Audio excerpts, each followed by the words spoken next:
Yes, reka twandike gutya. Hari indirimbo ya RDF ivuga ngo afite tekinike nyinshi zo kurasa ariko RDF ikaba iya mbere.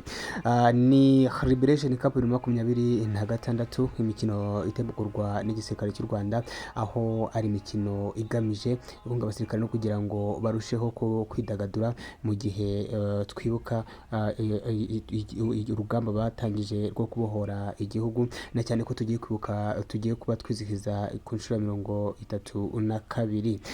Ni imikino iba mu buryo butandukanye, ikaba muri volleyball, ikaba muri football, ikaba ndetse no muri basket, yaba mu bagabo no mu bagore. Kuri ubu ngubu ikaba igeze aho rukomeye. Ikipe y'umutwe w'abasirikare barinda umukuru w'igihugu, ubwo ni Perezida Paul Kagame ndetse n'abandi bayobozi bakuru b'igihugu, ubita Republican Guard, yigaruriye igikundo cya benshi bitewe n'uko ikunzwe na benshi bitewe n'imikinire yayo ndetse n'uburyo ibintu byabikora mu buryo buri smart. Ikaba ndetse inabarizwamo na Captain Ian Kagame, umuhungu wa nyakubahwa Perezida wa Repubulika y'u Rwanda Paul Kagame. Uyu mutwe wa Republican Guard kuyoborwa na Brigadier General Willy Gasana. Uyu mutwe rwose ukaba umaze kwigarurira benshi, ko mubona neza ku mashusho. Ahangaha ni umukino wabahuzaga muri kimwe cya kabiri kirangiza, ubwo bahuraga na Special Force, byarangiye banatsinze ibitego 2-1. N'imikino yabaye kamaze manyuramo gake ko kimwe cya kabiri cyaje kuba kigenda, ko tugeze muri kimwe cya kabiri. Ikipe ya Nasho BMTC Nasho yatsinze Military Police ibitego 3-1, ubwo hari muri kimwe cya kane kirangiza, mu gihe Republican Guard yabaye itsinda Rwanda Air Force, ubwo ni igisirikare kirwana mu kirere, ibitego 3-1. No ku rundi ruhande Rwanda Military Academy ya Nasho ya Gabiro ya Nasho Prito ikaba yaratsindaga Special Force ibitego 2-0. Ku rundi ruhande, mu gihe Task Force yatsindaga ikipe ya 4 Infants ibitego 4-1, mu gihe Military Police yatsindwaga na Nasho ibitego 3-1 nayo. Iyo akaba yari kimwe cya kane uko yaje kuba irangira. Dukomeje rero mu bagabo n'ubundi muri kimwe cya kabiri kirangiza ku munsi w'ejo, ikipe ya Republican Guard iraza kuba yesura na Rwanda Military Academy, ubwo ni ya Nasho ya Gako Prito. Aho navuze Nasho ni Gako, ko Rwanda Military Academy n'abasirikare bari kuri kadete hariya mu Bugesera, ubwo ni Gako.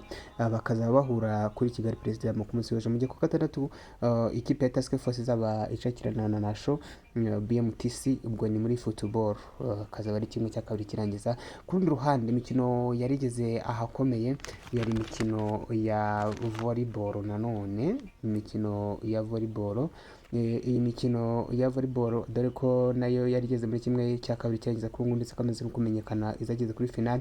Ikipe Republican Guard yaje kuba itsindwa na Engineer Command amaseti 3-2, mu gihe bari barangije ari amaseti 2-2, bagahita hajyaho muri Seoul. Byarangiye Seoul irangira amanota 15 kuri manota 13 ya Republican Guard. Ikipe ya Republican Guard isezerwa gutyo muri volleyball. Ku rundi ruhande, umukino wari wishe none wahuje ikipe ya Special Force yahuraga na BMTC Nasho, yo yatsinze biyoroheye amaseti 3-1, mu gihe finali muri volleyball iraza kuba ihuza ikipe ya Special Force ndetse ingabo zidasanzwe izahura n'ikipe y'ingabo zishinzwe ibikorwa remezo mu ngabo z'u Rwanda, ubwo ni Engineer Command. Akaba ari imikino iteganijwe muri volleyball. Mu gihe ku rundi ruhande, mu mikino y'intoki n'ubundi tukirimo ya basketball, ikipe akaba ikipe n'ubundi ya Nasho BMTC, ubwo ni ikigo cy'imyitozo cyariya cya Nasho, cyabashe kuba gitsinda amanota 80-77 ya Rwanda Military Academy. Yiga ko akaba ari umukino wabereye mu kibuga cy'imikino ya basket, nk'uko mubibona neza hano muri ikigo cy'ibikorwa remezo hariya n'ubundi muri Engineer Command, ni giherereye ku Irebero. Umundi mukino utegerezwa na benshi ariko watungwe bitewe n'uko warangiye byihuse cyane, kubera ko ikipe ya Special Force yaje kuba yakira ikipe ya Air Force n'ubundi muri kimwe cya kabiri ikirangiza, mu gihe Special Force yaje kuba itsindwa amanota 83 kuri 68 birangira isezerano. Ni ukuvuga ngo finali muri basketball izaba ihuza ekipe ya BMTC Nasho yaza kuba ihura na Air Force, ndivuga Air Force Division ya 5, aho ari abasirikare babarizwa mu itsinda ry'abasirikare barwanira mu kirere. Aho ngaho hari mu mikino yose uko yagenze muri kimwe cya kane ndetse na kimwe cya kabiri kirangiza. Reka tukorere ku munsi w'ejo kipe nshaka kugira ngo tuganeho cyane ni ikipe ya Rwanda Republican Guard. Ikipe Republican Guard murabizi neza inabarizwamo umwana wa Perezida wa Repubulika y'u Rwanda Paul Kagame mwita Captain Ian Kagame, ndetse akaba ari nawe kapiteni w'ikipe mu myaka yatambutse, ariko kuri ubu ngubu kugeza muri kimwe cya kabiri mu mukino muri kimwe cya kane ntabwo yigeze agaragara mu kibuga mu mukino wahuje ikipe ya Republican Guard ubwo yanyagiraga ekipe ya Rwanda Air Force, bikaba atarigeze agaragara mu kibuga, gusa arahari akurikirana umukino areba ko ikipe ye imeze, ariko ntabwo yigeze ajya mu kibuga. Abantu bose bakavuga bati muri kimwe cya kabiri kirangiza wasanga akenerwa rukomeye kubera ko ni umwe mu bantu bafasha uburinzi bw'iyi ekipe bukagenda neza cyane.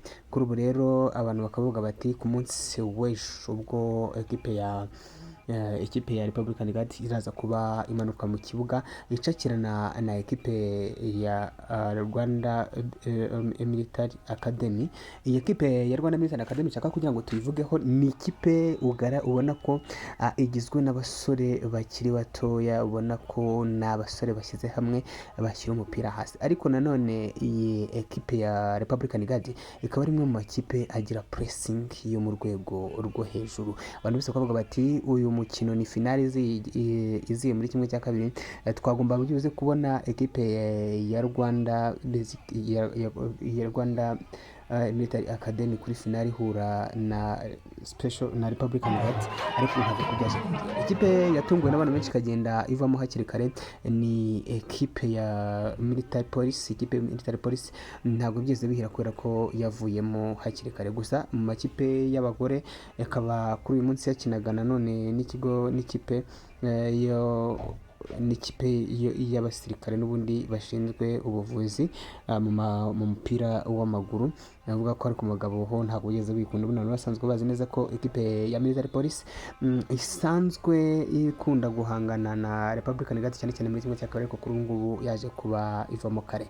Ikipe yo kuvuga yatunguranye cyane ni BMTC Nasho, na cyane ko n'ubushize yatsinzwe na Republican Guard kuri finali muri Liberation Cup 2025, ubwo hari muri Liberation Cup hari Liberation ya 31 ariyo twizihizaga.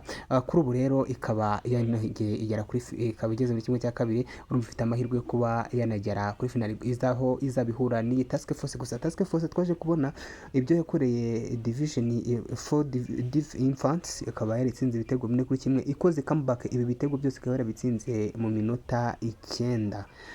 Ikoze comeback ko Fodivere yabanje igitego, una Task Force ituje, ariko yaraje bikora nyine nk'akazi, birangira ibivanye ibitego byose nuko byaje kuba bigenda. Udushya twagiye tugaragaramo ni imifanire idasanzwe, cyane cyane ejo ubwo volleyball yabaga ikinwa, ikipe ya volleyball ni ya Engineer Command yaje itsinda Republican Guard. Wabonye ko rwose umukino mwawurebye ahangaha live mbona nkubone 5-5, mwabonye celebration yayo iri ku rwego rwo hejuru. Ikindi ni abantu bavuga bati twahombye celebration ya Military Police buryo ibiri hejuru, ariko ubwo ikipe Republican Guard yazaga kuba itsinda ikipe ya Rwanda ya nabahaye amashusho atandukanye, mwabashe kuba mubona uko byari bimeze ku kibuga, imifanire yari iri hejuru. Ariko nanone mwaza kugaruka ahangaha ko murimo mugenda mubibona ku mashusho yanyu atandukanye nagiye mbateranyiriza, n'amashusho ya basket, n'amashusho ya volleyball ndetse n'amashusho ya football agiye atandukanye. Ni ikipe ya Special Force yaba mu bagabo ndetse n'abagore ikomeje kugenda igarura benshi, dore ko n'ubu ngubu igikomeje, kubera ko muri kubera ko muri volleyball ndetse na basket ikaba igeze kuri finale, ikaba ikomeje kugenda yigira imbere nubwo yabasha kuba ivamo muri basket. Yagaragaje imifanire yo mu rwego rwo hejuru kubera ko abantu bose babonaga bavuga bati iyi ekipi iri hejuru cyane. Urabona neza ku mashusho yabo, ndashaka kugira ngo urebe neza aya mashusho yabo uburyo iyi ngiyi ni ekipe ya Special Force. ahangaha baba barimo abafana bikomeye cyane, ubona ko bafite udukoresho dutandukanye nyine nk'abantu bari special, n'imifanire yabo iba iri special ku buryo rwose mpamya neza ko aramutse hatanzwe n'igihembo nanone ku bantu bafannye neza ekipe ya Special Force cyangwa se fans yabo yaba iri hejuru cyane. Bibutse ko iyi mikino finali cyane cyane mu bagabo izaba ku itariki 3 z'ukwezi kwa karindwi, mbere gato y'umunsi umwe, aho twizihiza umunsi wo kwibohora ku nshuro ya 32. Mubwire ko imikino yose muzabasha kuyikurikirana hano 5 kuri 5 kuko yose nabashe kuba nyibakurikiranira.